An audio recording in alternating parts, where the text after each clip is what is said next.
جی ہاں جی ہاں جی ہاں، میں نے دیکھا ہے تاریخ کی کتابوں میں کہ صحابی کا خون بکھرا پڑا ہوا ہے، صحابی کا خون بہ رہا ہے، لیکن صحابی کے خون پر مکھی نہیں بیٹھتی نہیں بیٹھتی نہیں بیٹھتی، صحابی کے خون پر مکھی نہیں بیٹھتی۔ ان دنوں میں نے ایک کالم میں اخبارات میں پڑھا کہ غازی عبدالرشید شہید پر گردہ دیوبند کے خون کا قطرہ ایک تختے کو لگ گیا، کالم میں لکھا ہوا تھا کہ خون کا قطرہ تختے پہ جہاں لگا ہوا تھا اس کے چاروں طرف مکھیاں بن بنا رہی تھی، لیکن کوئی مکھی بھی اس خون کے قطرے پہ نہ بیٹھی نہ بیٹھی نہ بیٹھی، اس لیے کہ صحابہ کے خون کے قطرے پہ مکھی نہیں بیٹھتی۔ یہ بھی تو انہی سے بچے ہوئے ہیں، ان کے خون کے قطرے پہ بھی مکھی نہیں بیٹھ سکتی۔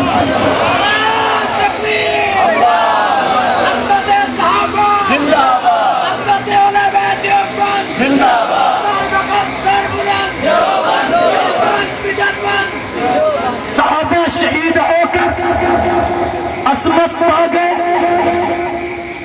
انہیں مٹانے والے مٹ گئے، اور وہ اپنے پیغام کو لے کر شہادت کے ذریعے آگے بڑھ گئے۔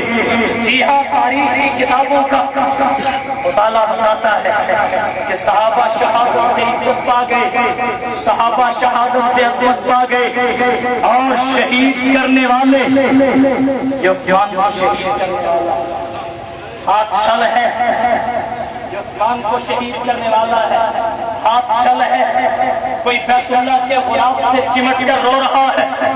ہاں، شہادت میں عزت ہے، شہادت میں عظمت ہے، شہادت میں راحت ہے، شہادت میں بلندی ہے، شہادت میں اللہ کا قرب ہے، شہادت میں نجات ہے، شہادت میں وصال سلم ہے، محبوب خدا کا محبوب کا وصال ہے، شہادت نعمت ہے۔ تو صحابہ اکرام شہید ہو کے مرتبہ پا گئے، مرتبہ اور شہید کرنے والے ان کا مقدر ذلت بنی۔ حضرت عثمان کے قاتل جو در کے بھکاری بن کے پھرتے دیکھے گئے، ان کے اعضاء شل دیکھے گئے۔ بالکل اسی طرح علماء دیوبند کو جنہوں نے شہید کیا، طلباء کو، طالبات کو، غازی عبدالرشید کو، حسان عزیز کو جنہوں نے شہید کیا، کوئی افسوس نہیں۔ شہادت کا جام اللہ کا پسندیدہ ہے، شہادت کا جام اللہ کی عطا سے ملتا ہے۔ یہ شہادت کا جام پی کر عزت پا گئے ہیں، اور شہید کرنے والے آپ نے اپنا موجودہ الیکشن میں دیکھ لیا، ذلیل ہوئے ہیں، صحابہ مقتول بن کے عزت پاتے ہیں، قاتل ذلیل ہوتے ہیں، جامع افسر کے شہداء عزت پاتے ہیں، قاتل ذلیل ہو جاتے ہیں۔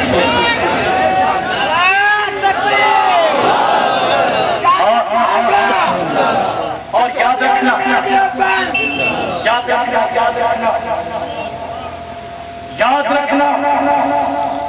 اللہ نے ایک ایک کا جرم سامنے کر دیا، اللہ نے ایک ایک کا جرم سامنے کر دیا ہے۔ اور بات یاد رکھنا، اب یہ نہ سمجھنا کہ جو اپنی صدارت کی کرسی پر بیٹھتا ہے اس کا تو جرم ہی کوئی نہیں، یہ نہ سمجھنا جو جتنا بڑا مجرم ہو اس کی رسی بھی اتنی ہی لگا،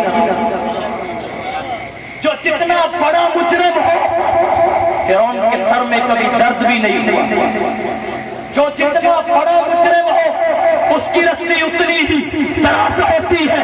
دنیا دیکھے گی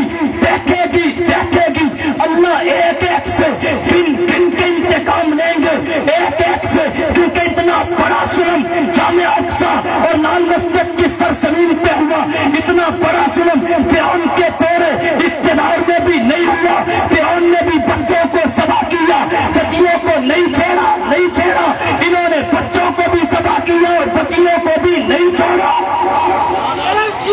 جی ہاں، تو میں بات یہ کر رہا ہوں کہ صحابہ کرام علیہم الرضوان نے جامع شہادت نوش کیا، علماء دیوبند نے بھی جامع شہادت نوش کیا، صحابہ بھی شہادت کا جام پی کے کامیاب ہوئے، علماء دیوبند بھی شہادت کا جام پی کے کامیاب ہوئے۔ یہ کامیاب ہے، کامیاب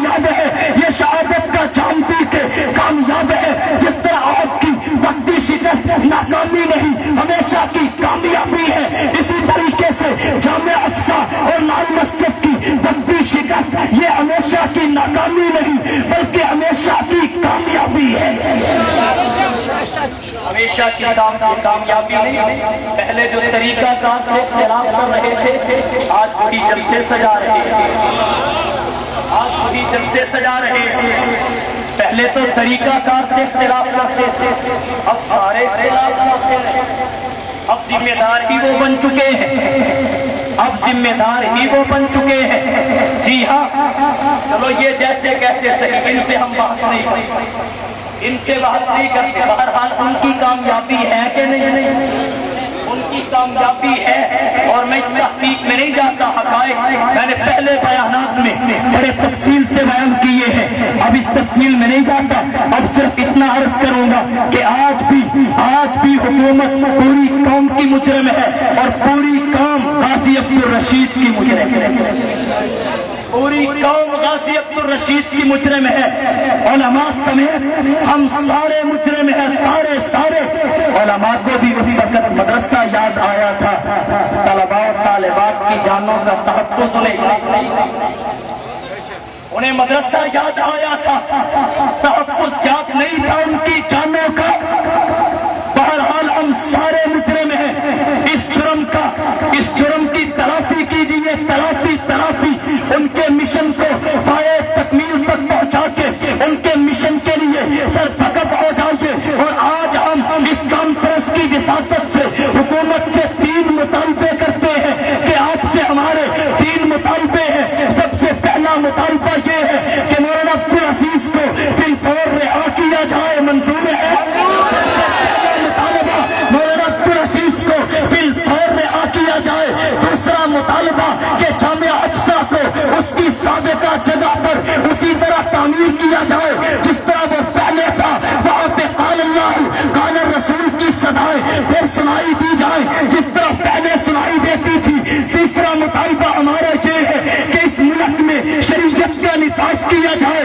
یہ ملک شریعت کے نفاذ کے لیے بنا ہے. یہ محض نماز پڑھنے کے لیے نہیں بنا. یہ محض روزہ رکھنے کے لیے نہیں بنا. یہ محض تسبیح پڑھنے کے لیے نہیں بنا. یہ محض قرآن پڑھنے کے لیے نہیں بنا. یہ سارے کام انڈیا میں بھی ہوتے تھے اور آج بھی ہوتے ہیں. یہاں سے زیادہ آزادی کے ساتھ ہوتے ہیں. یہ ملک محض اس لیے بنا تھا کہ یہاں پر اسلامی قانون کا نفاذ ہو. یہاں پر اسلامی قانون نافذ ہو. اور اس کا فائدہ بھی قائد اعظم محمد علی جناح نے حضرت تھانوی سے کیا تھا. جناب کے لیڈر نے مسلم لیگ کے قائد نے ہمارے اکابرین سے یہ وعدہ کیا تھا. جامعہ افسا اور لال مسجد کی سرزمین پہ تو مطالبے کی شکل میں اس وعدہ کو یاد دلایا گیا تھا. مطالبہ بھی تمہیں سے جنہوں نے وعدہ کیا تھا. مطالبے پر اتنی بڑی سزا کہ سینکڑوں آزادیوں کو قال اللہ و قال رسول پڑھتے ہوئے خاک و خون میں برپا دیا گیا.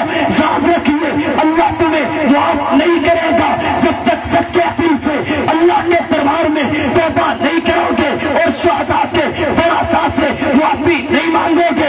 پوری قوم کے سامنے اپنی غلطی کا اعتراف نہیں کرو گے. تو بہرحال ہمارے جرم کی تلافی تبھی ہو سکتی ہے جب ہم کو ان کے مشن کو پائے تکمیل تک پہنچانے کے لیے میدان عمل میں نکلیں. شریعت کے نفاذ کے لیے کوشش کریں اور یہ سب لے کے میدان میں آئیں کہ شیر مجاہد ہوش میں آ. تعمیر خلافت پیدا کر. کیوں فرقے ہوتا ہے.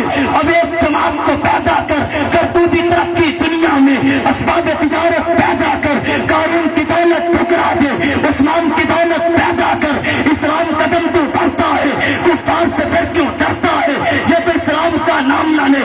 یہ شوق شہادت پیدا کر. جو شہداء جام شہادت نوش کر چکے ہیں میں ان کو بھی خراج تحسین پیش کرنا چاہتا ہوں. لیکن نام لے کے میں ایک کو خراج تحسین پیش نہیں کر سکتا اس لیے کہ مجھے نہیں پتا وہ کہاں کے تھے, کس کنبے کے تھے, ان کے نام کیا تھے, وہ کتنے تھے.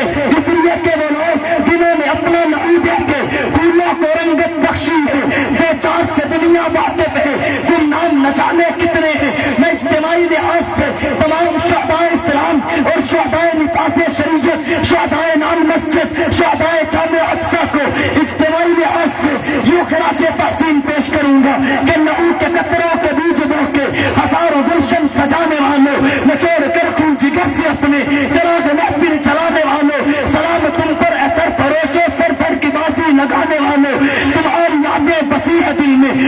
کے اس پار جانے والے آئین کے مشن پہ چلتے ہوئے دل سے کہہ کے کہ گھبرائے نہ، حالات بدلنے والے ہیں، جو کانٹے بن کے آئے تھے ظلم ٹلنے والے ہیں، مظلوموں کی آہوں نے اب شوموں کی ادائیں پہنی ہیں، غازی کی آہوں نے اب شوموں کی ادائیں پہنی ہیں، ہاں ہاں جنگی کی آہوں نے اب شوموں کی ادائیں پہنی ہیں، دل سے کہو گھبرائے نہ، حالات بدلنے والے ہیں، جو کانٹے بن کے آئے تھے ظلم ٹلنے والے ہیں، مظلوموں کی آہوں نے اب شوموں کی ادائیں پہنی ہیں، یہ جال تفس سے یادوں کے اب سر میں گلنے والے ہیں، ہمت ہی نہیں طوفانوں میں جذبوں کو ہمارے چھین سکے، جتنا ہم سے الجھیں گے ہم اور میں چلنے والے ہیں۔ وآخر دعوانا الحمدللہ۔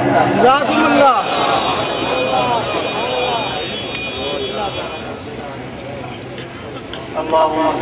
اللہ پاک نظر حق سے بچائے، ہماری دعا ہے کہ اللہ پاک آپ کے علم میں، عمر میں، عمل میں اللہ پاک نصیب فرمائے۔ چندے کے نام سے سنبھالے اور اس کے بعد مولانا عالم طارق صاحب اور عامر صدیق صاحب انشاءاللہ چند ہی لمحوں میں آپ کے سامنے آنے والے ہیں۔ اتحاد اہل سنت والجماعت پاکستان لاہور ڈویژن کے زیر اہتمام تیسرا سالانہ صراط مستقیم اجتماع 10 اگست روز اتوار صبح 9 بجے تا رات 11 بجے، جس میں مولانا الیاس محمد صاحب اور جناب مولانا محمد اسماعیل محمدی صاحب اور مولانا محمد عبداللہ عابد صاحب کا خصوصی خطاب ہوگا۔ آپ تمام اہل مجمع سے درخواست ہے کہ اس میں خصوصی شرکت فرمائیں۔ 10 اگست روز اتوار صبح 9 بجے تا رات 11 بجے جامعہ حقانیہ کینچی سٹاف سے پیکیج روڈ کے ساتھ چند قدم کے فاصلے پر جامعہ حقانیہ ہے، وہاں پر انشاءاللہ خطاب ہوگا 10 اگست۔ دوسرا اعلان 2 جولائی روز اتوار بعد نماز عصر